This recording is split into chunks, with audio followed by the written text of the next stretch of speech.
오늘의 본문 말씀, 우리가 잘 아는 말씀이죠. 이 말씀을 다시 한번 깊이 묵상해 보도록 하겠습니다. 1절에 무익하나마 내가 부득불 자랑하노니 주의 환상과 계시를 말하리라, 이렇게 시작하십니다. 무익하나마, 아무 이익이 없다는 것이죠. 내가 부득불, 사실 마지 못해서 어쩔 수 없어서 내가 자랑을 한다, 이렇게 말씀하세요. 사실 우리는 알게 모르게 우리 자랑을 많이 하죠. 근데 성경에서 우리의 자랑은 사실은 다 헛된 것이다.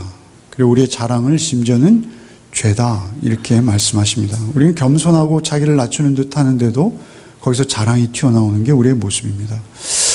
그래서 육신의 정욕, 안목의 정욕, 이생의 자랑, 우리의 육체적인 자랑, 그것을 위해서 우리가 살아간다 해도 과언이 아니겠습니다만 그것이 우리의 목적이 되어서는 정확히 그리스도인 될 수 없다는 것입니다.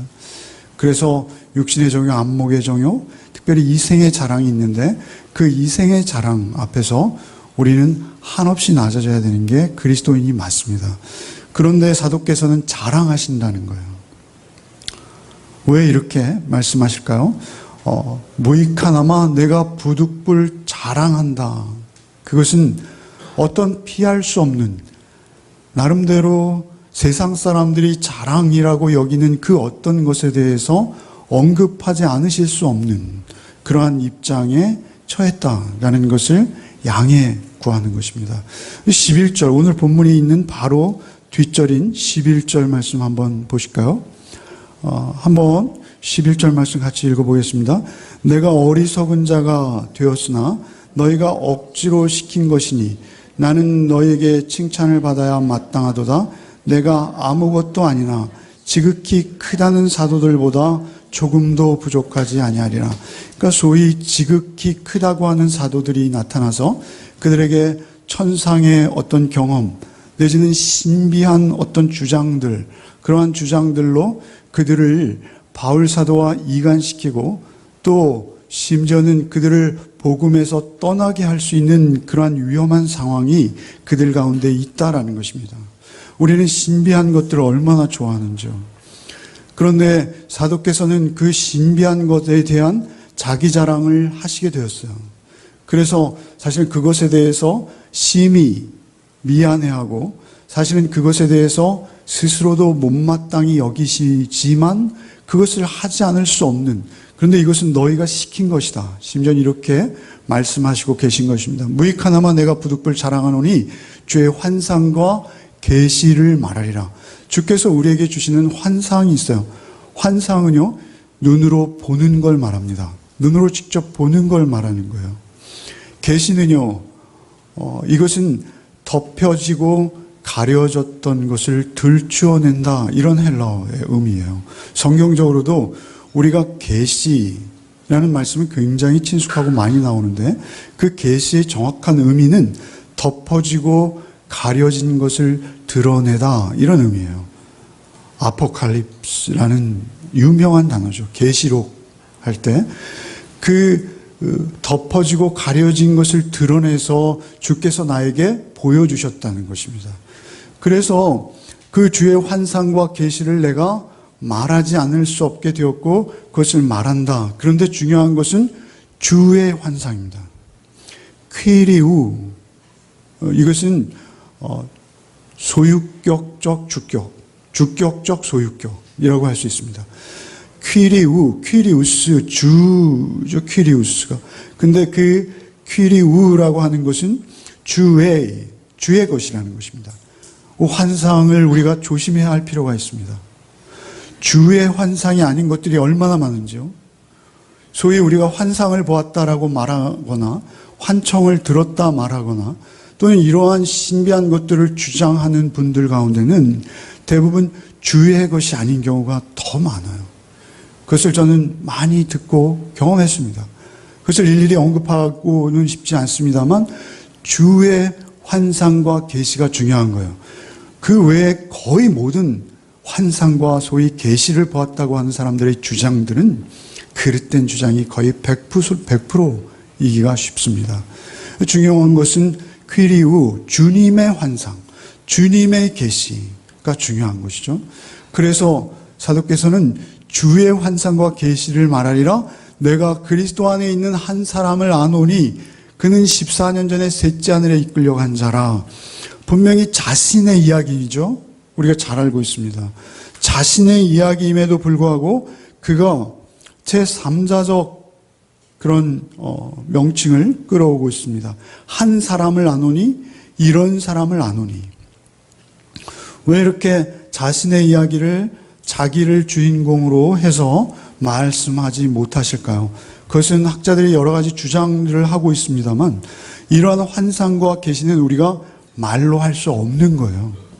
그런에도 불구하고 우리가 겸손히 주를 섬기고 주를 따를 때 우리에게 어느 정도 각 개인에게 주시는 환상과 계시는 있을 수 있다는 것입니다. 그래서 그것을 말하는 것은 덕이 되지 않습니다. 그러나 중요한 것은 그 환상과 계시가 있을 수 있기에 삼자적 인칭을 사용하고 있다라고 보는 것이고요.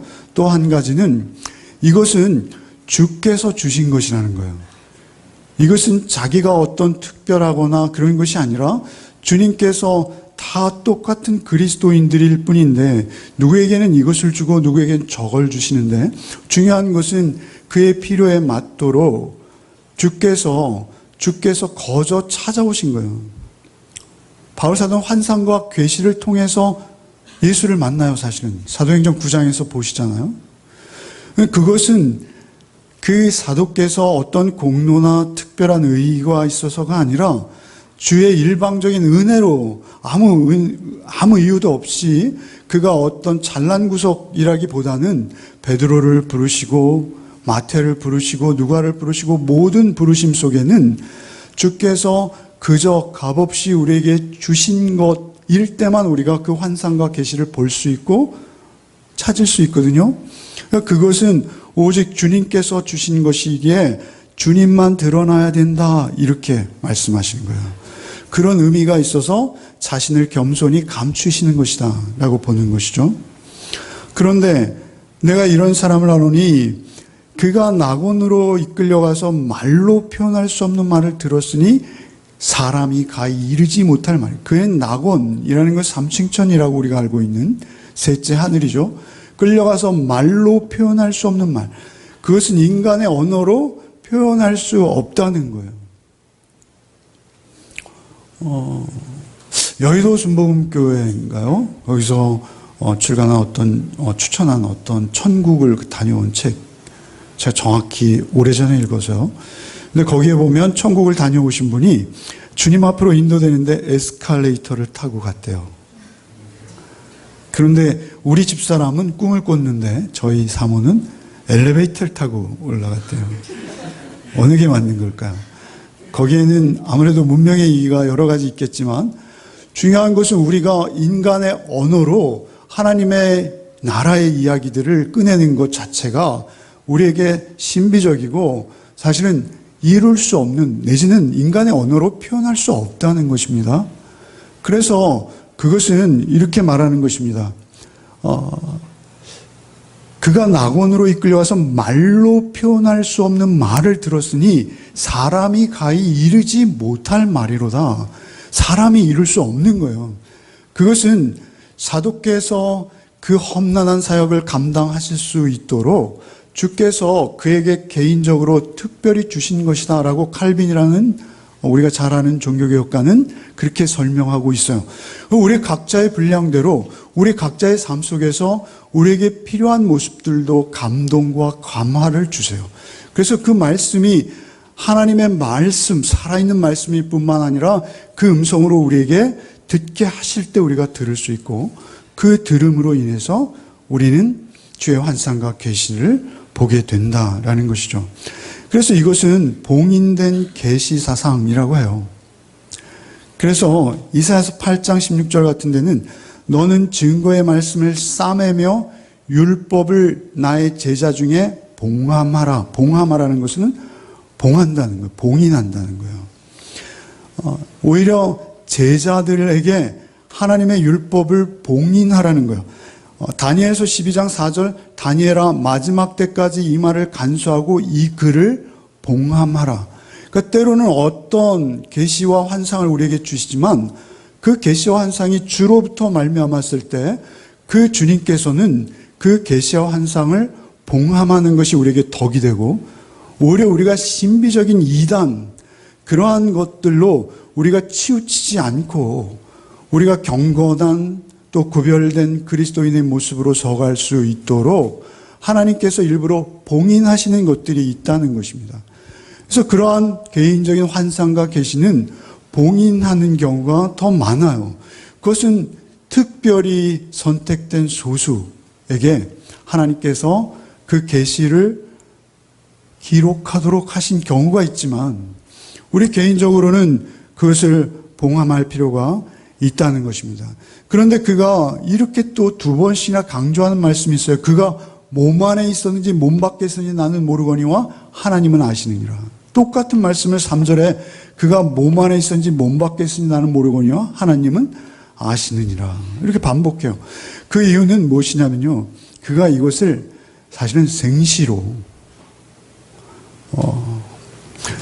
낙원으로 이끌려가서 라고 할 때 이 이끌려간다는 것은요, 그가 정말 이끌려가는 거예요.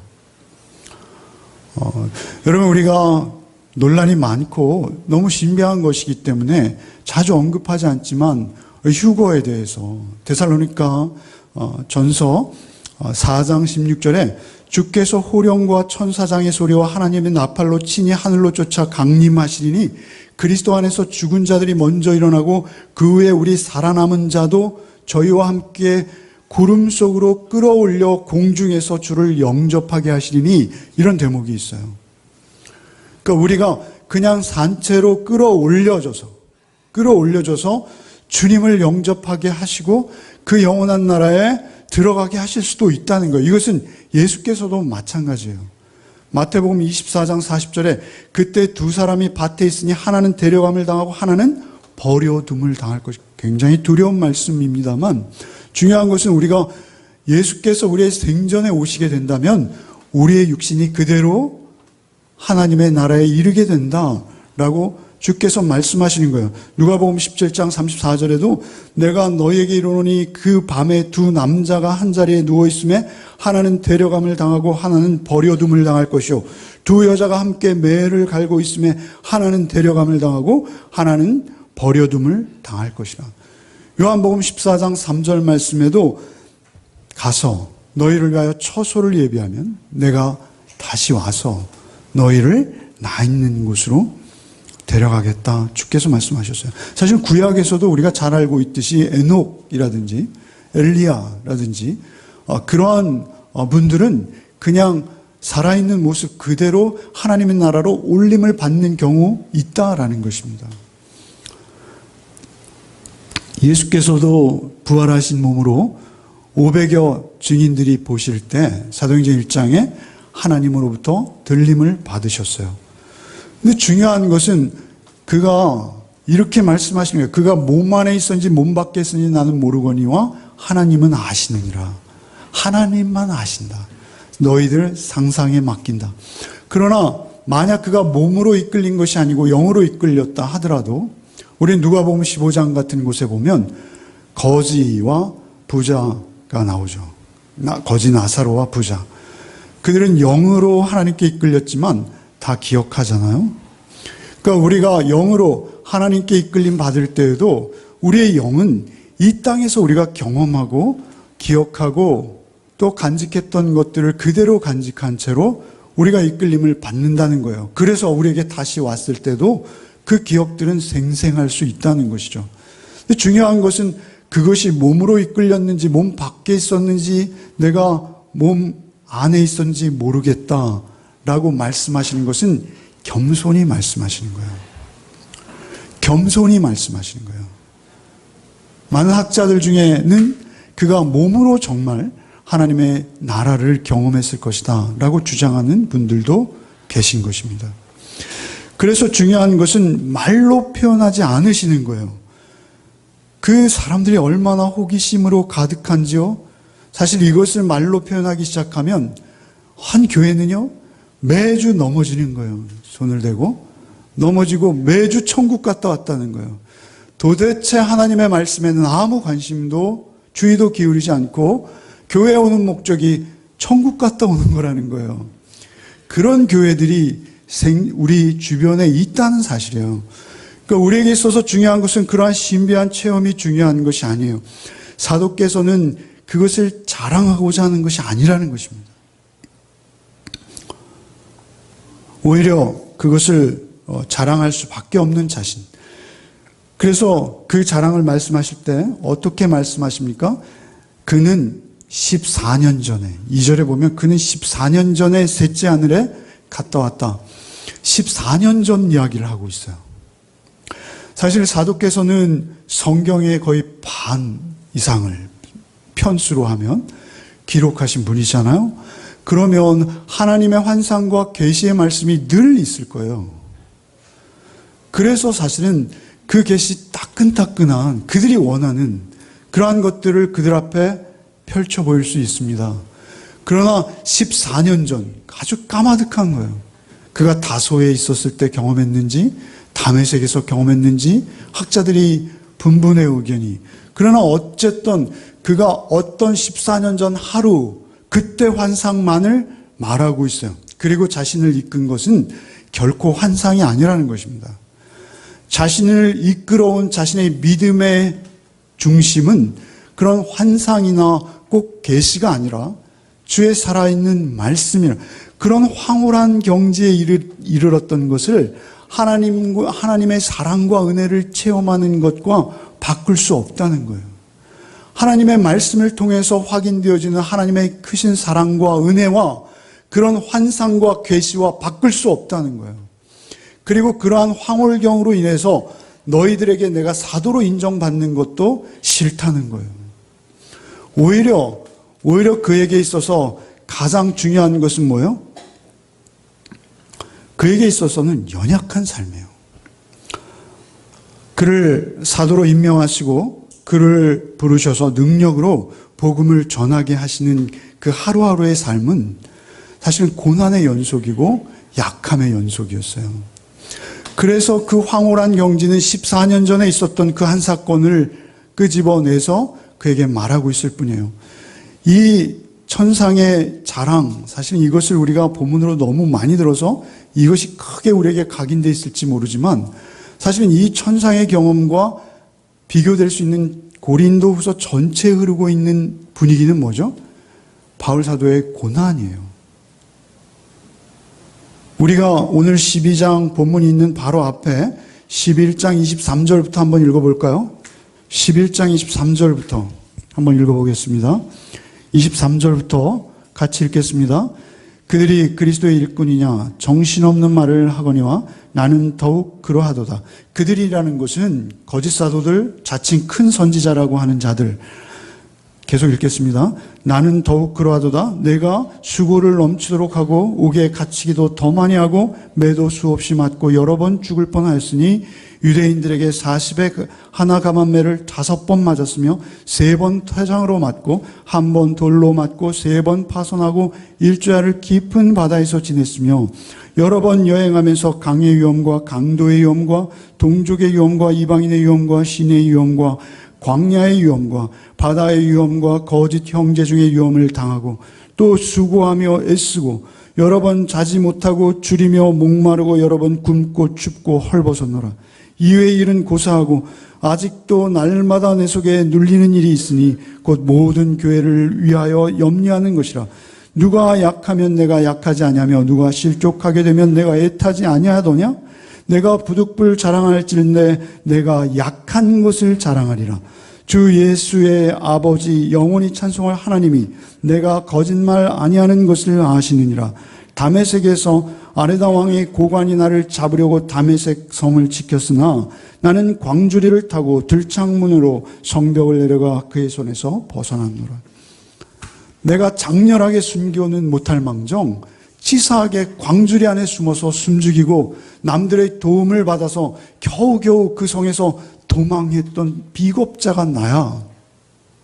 이렇게 소개하는 거예요. 자기의 약함이에요. 오늘 1절부터 10절까지 말씀하시고 그리고 11절 이하로부터 이어지는 말씀도 다 찬찬히 살펴보십시오. 자기의 약함만을 말하고 있어요. 그 약함을 말하는 이유는 무엇입니까? 자기의 사도의 자격을 인정받는 것은 황홀한 신비한 경험이 아니라 자기가 한없이 약해져서 그럼에도 불구하고 그 황홀경보다는 오히려 하나님의 말씀을 전하고 하나님의 은혜와 사랑을 전하는 그 일에 자신의 연약한 삶을 들여서 오직 약한 것을 오히려 자랑하며 그 약함으로 내가 선교한 것, 그것이 내 자랑이다.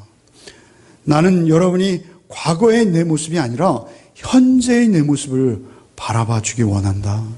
나의 현재의 모습은 여러분이 참작했으면 하는 나의 현재의 모습은 놀라운 계시를 경험했던 그 황홀한 그러한 인간이 아니라 현재 지금 여러분이 보고 있는 연약한 고린도 교회의 소식을 들으면서 한없이 근심하고 눌리는가 하면 또 헐벗고 굶주리고 그리고 많이 맞고 착고에 채이고 그리고 질질 끌려다니기조차 했던 이 삶이 나의 자랑이다. 이렇게 말씀하시는 것이죠. 그것은 거짓 사도들과는 확연히 구분되어지는 것입니다. 그것이 그리스도의 흔적이요.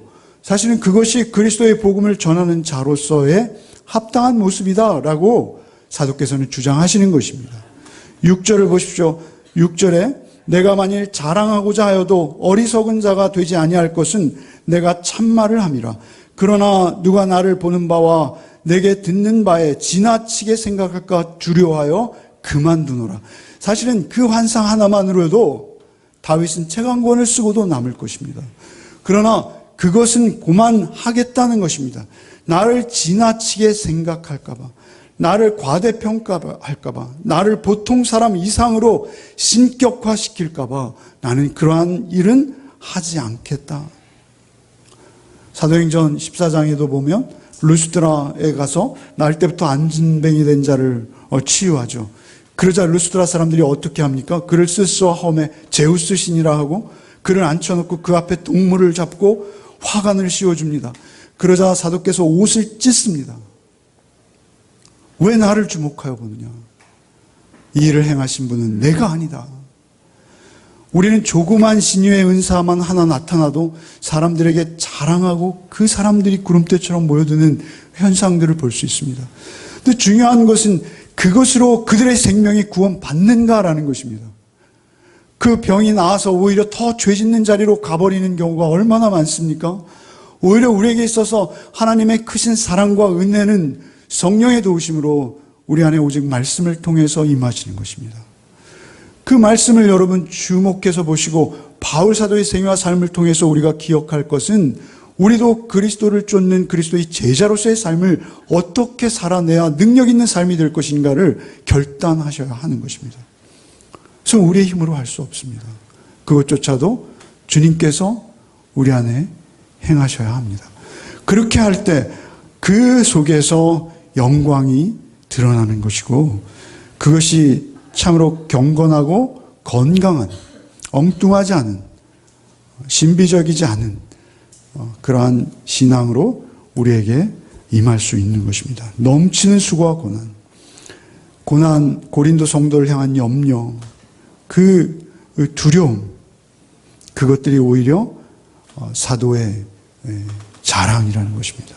그 나약함이 자랑이라는 것입니다. 7절에 보시면요.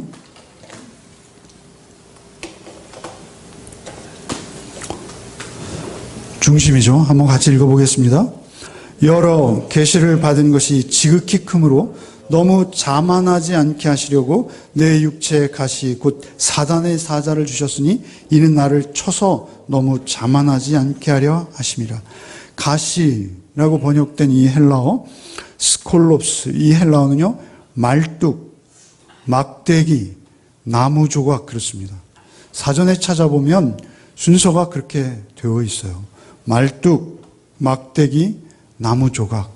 왜 가시로 번역했을까라고 우리가 볼 때 사실은 이 육체 안에라는 의미가 있어요. 육체 안에.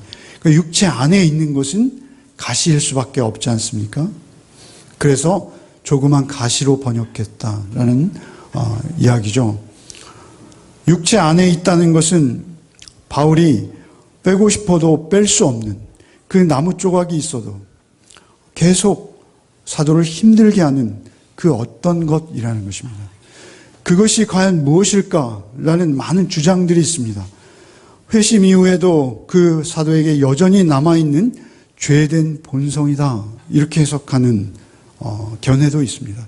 그런가 하면 이 죄된 본성으로 인해서 계속 찔러대는 고통스러운 어떤 경험들, 계속 반복되는 죄악들, 내 안에 내가 알면서도 당연히 이기고 승리해야 하는데 그 죄악들이 거듭 반복되어져 그 괴로움이 가시가 자신을 찌르는 것처럼 그렇게 괴로웠다. 그래서 그 가시 곧 사단의 사자, 이렇게 말씀하십니다. 사단의 사자. 사단의 사자라는 것은요, 결국 사단도 우리가 분명히 아는 것은 무엇입니까? 하나님의 권능 안에 있습니다. 하나님이 부르심 안에 있고요. 하나님이 부리는 중에 있는 존재이죠. 중요한 것은 그 사단의 사자일지라도 그것이 우리에게 어떤 측면에서는 더욱 주님께 겸손히 무릎 꿇고 나가게 하는 요인이 될 수 있다라는 것을 가르쳐 주시는 것입니다. 육체에 대해서, 곧 바리새인에서 그리스도인으로 회심했을 때 좀처럼 없어지지 않는 교만의 흔적들을 뽑아내기 위한 하나님의 특별한 장치다, 이렇게 주장하는 그런 견해도 있고요. 우리가 잘 아는 황금의 입이라는 그 크리스토돔은 사도의 교만을 제거하기 위해서 하나님이 바울의 설교가 더 이상 향상되는 것을 막으셨고 대적들로 하여금 그를 악랄하게 대하도록 한 것이라고 또 말씀하시기도 합니다.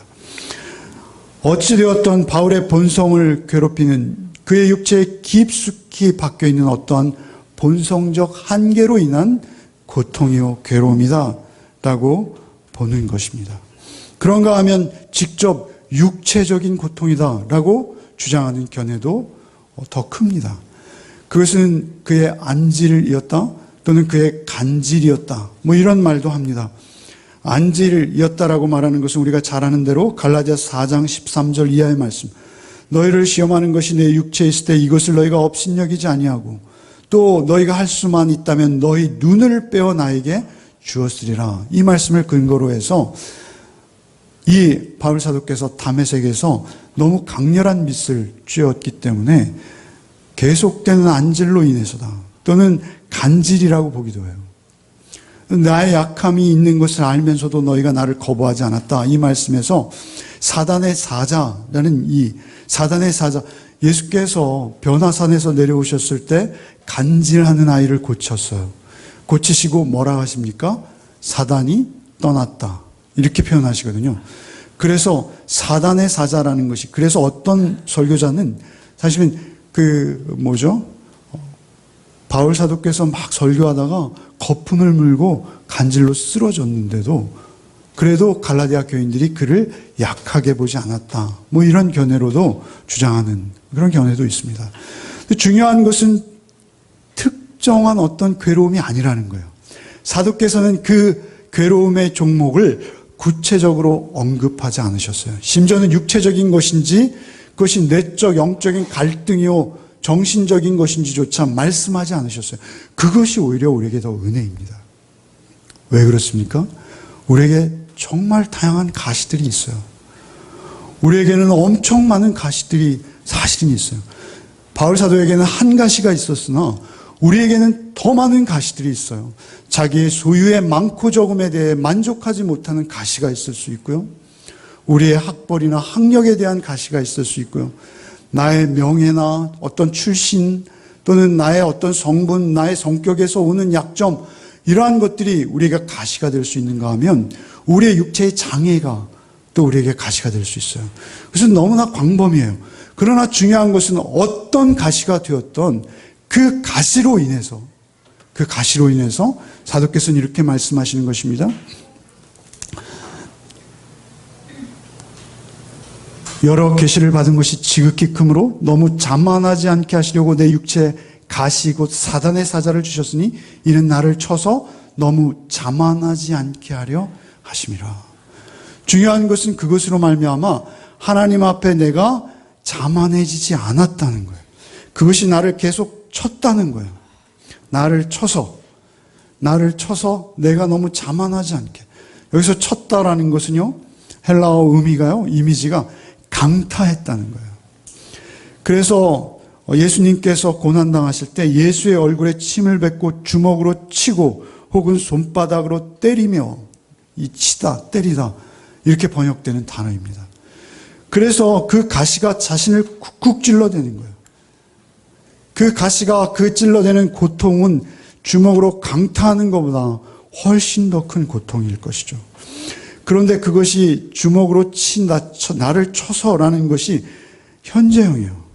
계속 반복해서. 그것을 좀 제거해달라고 주께 기도하고 또 기도했지만 제거해 주지 않으셨어요. 사도께서는 사역을 계속 멈추지 않고 해 나가셨어요. 그럼에도 불구하고 그 가시의 고통은 계속되고 있었어요. 오히려 그 가시의 고통으로 인해서 그가 더욱 낮아지고 겸손한 태도로 하나님 앞에 사역에 임하실 수 있도록 사실은 그 가시가 그에게는 더 큰 은혜가 될 수 있다는 것이었습니다. 그래서 주께서는 8절에 이것을 내게서 떠나게 하기 위해서 내가 3번 간구하였다. 이것은 그냥 딱 3-4번 기도했다라는 의미는 아닐 거예요. 많이 기도했지만 9절 한번 읽어보겠습니다. 9절 중심 구절이에요. 한번 읽어보겠습니다. 나에게 이르시되 내 은혜가 내게 족하도다. 이는 내 능력이 약한 데서 온전하여짐이라 하신지라. 그러므로 도리어 크게 기뻐함으로 나의 여러 약한 것들에 대하여 자랑하리니 이는 그리스도의 능력이 내게 머물게 하려 함이라. 나에게 이르시되 내 은혜가 내게 족하다. 내 은혜는 뭐예요? 예수 그리스도의 은혜. 내 은혜. 예수께서만 주실 수 있는 은혜. 그것은 무슨 은혜입니까? 십자가의 은혜입니다. 중요한 것은 내 은혜가 내게 족하다. 그 가시가 중요한 것이 아니라 내가 내게 준 은혜에 주목해라. 주님의 응답인 거예요. 내 은혜가 주님의 은혜가 내게 족하도다. 이는 내 능력이 약한 데서 온전해. 내 능력, 예수의 능력은 우리가 강한 데서는 온전해질 수 없다는 거예요. 내 자신이 강한 것, 내 것, 무엇인가 내가 내놓을 만한 그 어떤 것으로 주님의 능력을 드러낼 수는 없다는 거예요. 오히려 주님의 능력을 드러내는 것은 내가 약할 그때, 약해 있을 때, 그 가시가 나를 계속 찌르고 있음에도 불구하고 내가 가장 그 가시의 고통으로 힘들어할 그때 오히려 주님의 능력은 내 안에서, 내 능력이라 하시는 것은 주님의 능력이에요. 그것은 여러분의 능력이 아니라 주님께서 주시는 주님의 능력이에요.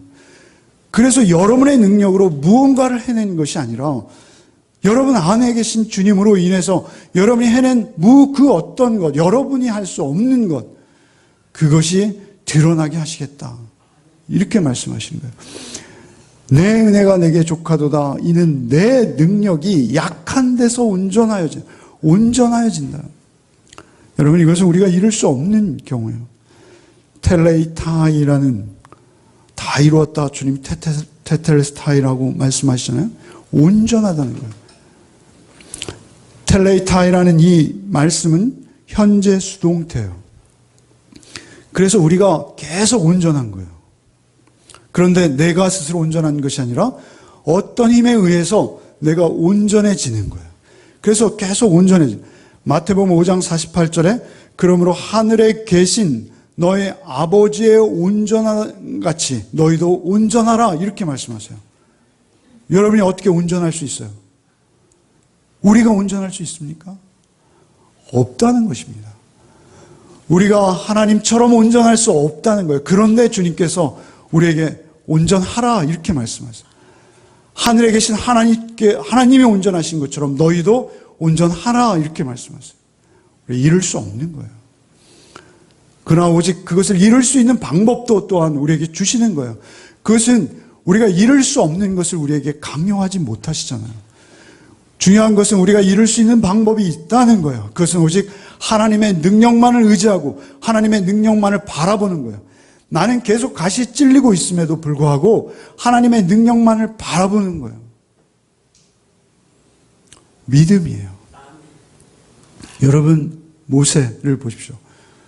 모세가 애굽의 왕궁의 2인자로 그 애굽 바로 왕의 왕권을 이을 자로 있을 때는 아무것도 할 수 없었어요.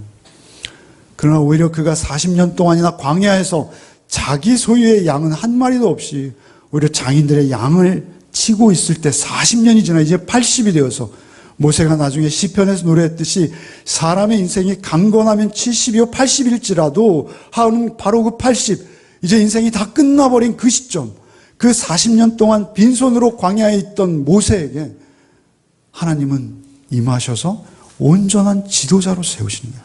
구약의 가장 온전한 지도자로 세우시는 거예요. 성경은 다 그런 거예요. 아담과 아브라함, 사레 역시 마찬가지죠. 그들이 아무것도 할 수 없어요. 그의 태가 다 말라서 쪼그라져서 아이는 생리는 고사하고 생리가 끊긴 지 이미 40년이 됐을 때, 그때 주님께서 그들에게 임하시는데 임하신 조건이 뭐예요? 믿음으로. 아브라함은 믿음을 잃지 않고 믿음으로 행한 거예요.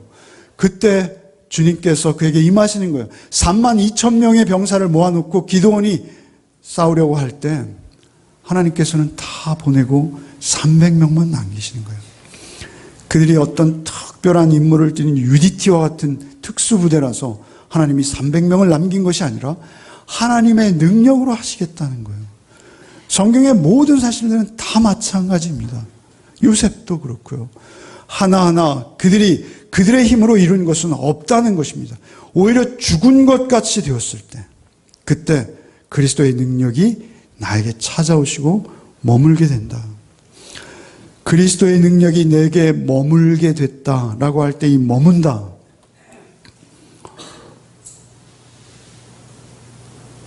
그리스도의 능력이 내게 머물게 하려 함이라 할 때 이 머물다라는 이 헬라어는 우리가 특별히 살필 필요가 있습니다.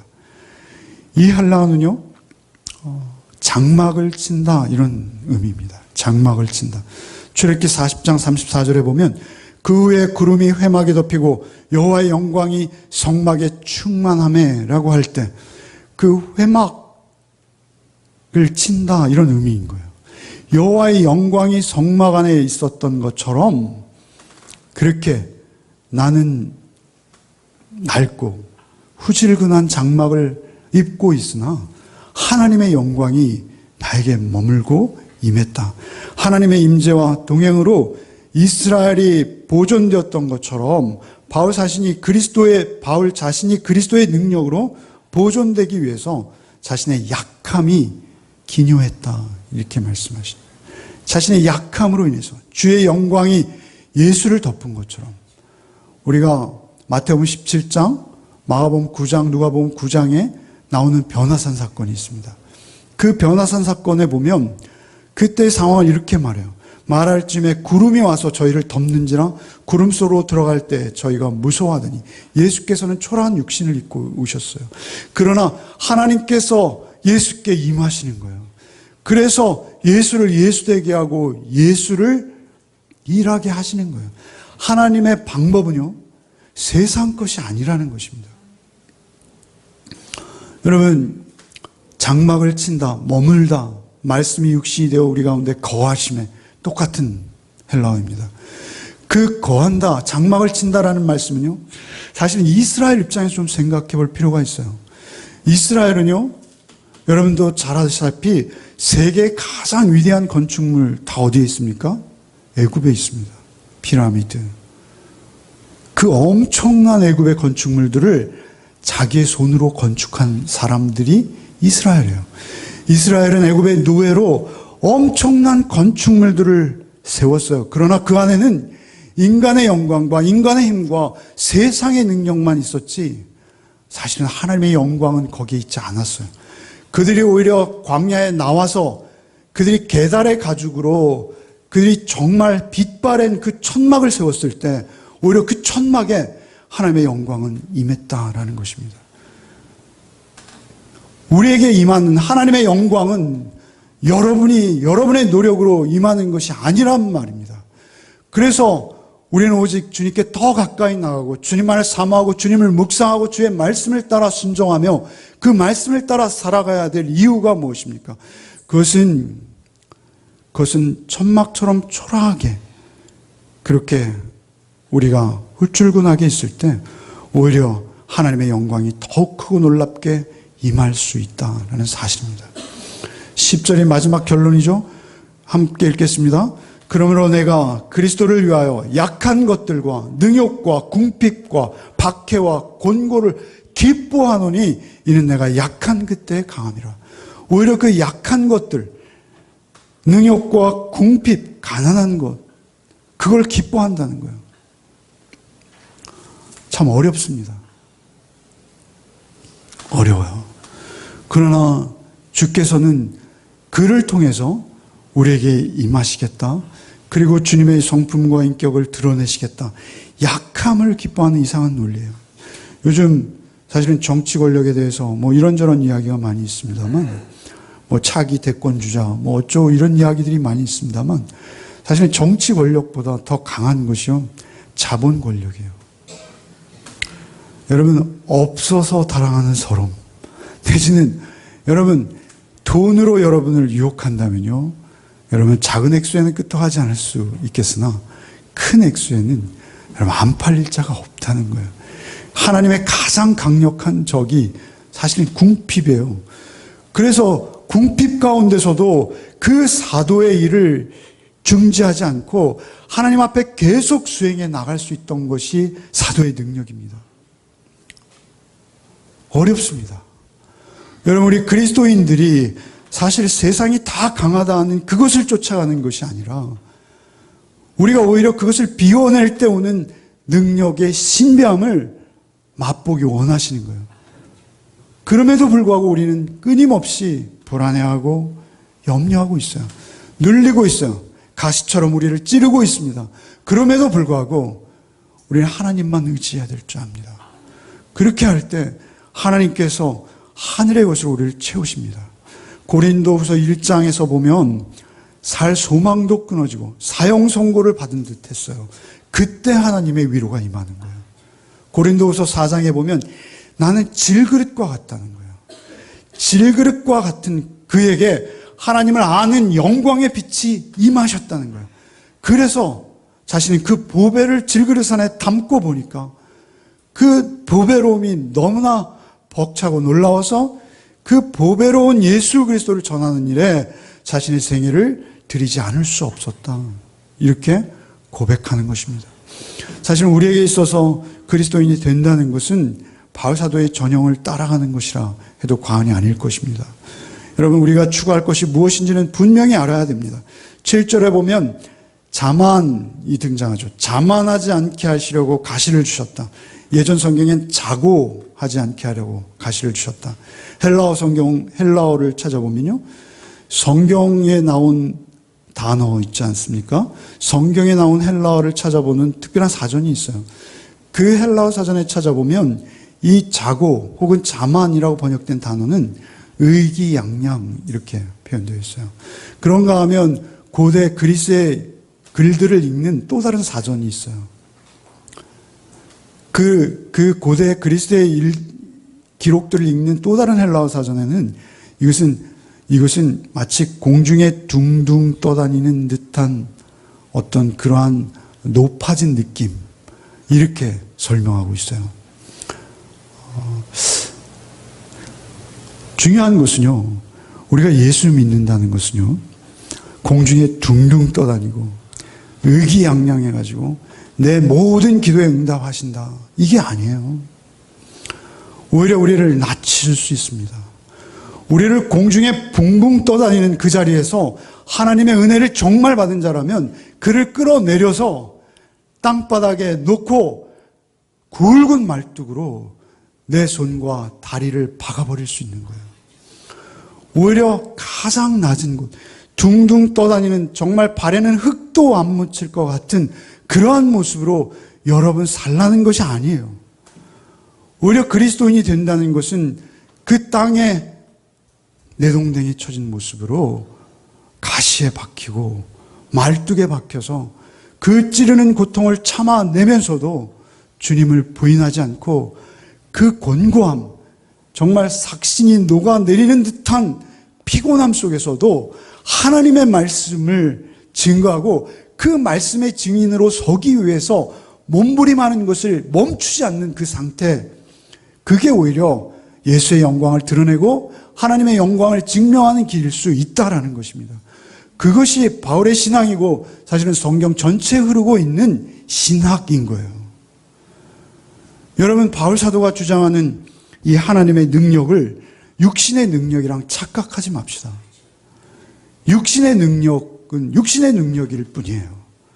하나님의 능력은 육신의 능력과는 다른 종류인 거예요. 여러분이 고난이 되고 심히 핍박을 받으며 어려움 속에서도 하나님을 믿는 믿음을 놓치지 않고 오직 주님만을 의지해서 하루하루의 삶을 살아갈 수 있다면 거기서 하나님의 영광이 드러난다는 거예요. 여러분이 양보할 수 없는 상태에서 양보하고 여러분이 도저히 납득할 수 없는 상태에서도 순종하면서 오직 하나님의 말씀만이 내 생애와 삶 속에 높아지기를 바라면서 그렇게 살아갈 때 가시가 나를 더 크신 능력으로 인도한다라는 사실입니다.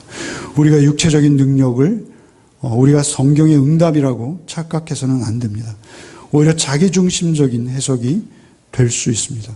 오히려 십자가에서 죽으신 예수 안에만 능력이 있습니다. 십자가에 죽으신 예수의 은혜와 능력을 인식하지 못한 채 예수께서 높아지신 것, 그것만 혈안이 돼서 높임받기만을 우리가 원한다면 우리는 예수와 상관없는 자가 될 수 있다는 것을 늘 잊지 않으시는 여러분 되시길 바랍니다. 오히려 여러분이 양보하고 낮아지고 여러분의 가시로 괴로워하면서도 예수 쫓기를 멈추지 아니하며 예수 안에 머무는 그 시간들이 하나님께 영광이 될 것이요, 하나님께서는 그 영광을 통해서 하나님의 성품과 하나님의 의로우심과 하나님의 사랑하심을 그 핍박 가운데 오히려 더 크게 드러내시고 사람들을 통해서 하나님만 하실 수 있는 일들을 여러분을 통해서 나타내고 드러내 보게 하시겠다라는 것입니다. 참으로 그 놀라운 영광이 우리에게 임할 것입니다. 그러나 그 영광은 이 땅에서만 있는 것은 아닙니다. 그 영광을 우리가 그 약속을 믿고 있다면 그 영광이 우리가 다 죽어서 죄로 우리의 몸은 없어진 그 순간에도 여러분을 통해서 하나님께서 드러내신 영광이 조금이라도 있다면 여러분의 이웃과 여러분의 배우자와 여러분의 자녀들 속에서라도 그 영광은 사라지지 않을 것입니다. 그런데 그 영광은 세상적으로 여러분이 무언가를 증명해내라는 것이 아니라 오히려 예수 안에서 감당하는 것입니다. 금식하고 처리하고 그래서 우리가 뭐 더 비워내면 더 채워주신다, 이런 식이 아닙니다. 지금 사도께서 말하는 연약함은 무엇입니까? 그리스도의 복음을 전하기 위해서 그 고린도 성도들을 섬기기 위해서 삭신이 다 지쳐버려서 이제는 하나님의 종으로서 참으로 너무나 부끄러울 정도로 연약해져 버린 자신의 모습을 그들 앞에 숨김없이 드러내면서 그러면서 그것으로 오히려 내 안에 계시는 주님으로 인해서 나는 이 사역을 감당했노라 라고 말하고 있는 바울 사도의 심정을 우리가 알아야 할 것입니다. 그 심정을 우리가 이해하고 그 심정 안으로 들어갈 때 우리도 능력 있는 그리스도인이 될 수 있고 그 능력을 따르는 삶을 살 수 있게 된다는 것을 명심하시기 바랍니다. 그럴 때 우리의 삶에 하나님의 영광이 드러나는 거예요. 6절에 내가 만일 자랑하고자 해도 어리석은 자가 되지 아니할 것은 내가 참말을 함이라. 그러나 누가 나를 보는 바와 내게 듣는 바에 지나치게 생각할까 두려워하여 그만두노라. 이 말씀은 이런 것이에요. 나는 겉으로 보이는 모습 그 이상의 존재가 아니야. 나는 열려있고 다 들여다볼 수 있는 약하기 짝이 없고 날마다 갈등하며 염려하며 번민에 가득 찬 평범한 그런 사람일 뿐이야. 이렇게 고백하는 거예요. 여러분, 내 마음을 이해하시고 내 마음을 알아보시고 여러분 내 안으로 같이 찾아오십시오. 초대하는 거예요. 그리고 여러분도 같이 우리의 약함을 자랑하며 주님의 강함만을 드러내는 삶을 살지 않겠습니까? 이렇게 고린도 교인들을 초청하는 거예요. 고린도 교인들이 그 세상의 물질과 그 화려한 우상숭배에 쩌들어 있는 그 고린도라는 지역에서 그리스도인 닮은 삶을 어떻게 살아낼 수 있겠습니까?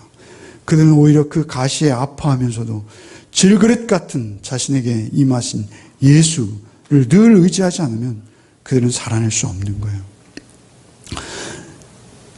큰 자랑을 할 만한 그러한 큰 계시로 그를 이끈 것이 아니라 오히려 가장 낮은 곳으로 그를 데려가서 말뚝으로 땅에 그를 박아버리신 하나님. 그러나 그 하나님께서는 내 은혜가 내게 족하다, 내 능력이 너의 약한 데서 드러나게 하겠노라 라고 말씀하신 그 하나님의 음성, 사도께서 들으셨던 그 음성을 저와 여러분도 듣기 바랍니다. 그래서 하나님의 뜻이 깊이 관통되어서 도저히 내가 제거할 수 없는 불가능한 날카로운 가시가 내 앞에 고통스럽게 여전히 있음에도 불구하고 더욱 하나님께 가까이 나가고 하나님만을 의지하고 나의 온전함이 아닌 하나님의 온전함만을 소망하는 그러한 복이 저를 여러분에게 있기를 바랍니다. 그렇지 않고서는 우리가 이 험난한 세태에서 세상에 휩쓸리지 않고 여러분을 보존하고 그리스도인다운 삶을 사는 길이 없다는 점을 여러분 늘 잊지 않는 복이 저와 여러분에게 있기를 바랍니다. 주님 감사합니다. 참으로 바울 사도의 이 진솔한 고백을 우리가 날마다 기억하게 하여 주옵소서. 우리에게 영적 슈퍼맨이 되라 하시는 것이 아니라 가시가 있음에도 불구하고 스스로 억제하지 못하는 그러한 엄청난 고난 속에서도 오히려 주님만을 의지하고 주님을 향해서 더욱 사모함으로 나아갈 수 있도록, 그래서 육신의 능력이 아니라 하나님의 능력을 우리의 삶 속에서도 드러낼 수 있도록 하나님께서 우리를 인도하여 주옵소서. 참으로 놀라운 영광을 입을 그날, 그 마지막 날까지 오히려 우리의 가시를 감사하며 하나님 앞에 더욱 낮아진 모습으로 기독교인답게 살아낼 수 있도록 우리를 인도하여 주옵소서. 예수 그리스도의 이름으로 기도하옵나이다. 아멘. 이제는 우리 구주 예수 그리스도의 은혜와 하나님의 크고도 극진하신 사랑과 성령의 교통감화 충만케 하시는 은총이 오직 나의 육체의 능력이 아닌 우리 주 예수 그리스도께서 질그릇 같은 나에게 임하셔서 끊임없이 가시가 찌르는 고통 속에서도 늘 믿음으로 주님만을 바라보며 주님을 뒤쫓기를 원하며 주님이 걸어가신 그 길을 따라 묵묵히 나에게 맡겨진 일들을 감당하는 복을 누리기 원하는 우리 가족들을 위해 이제로부터 영원토록 함께 계시기를 축원하옵나이다. 아멘.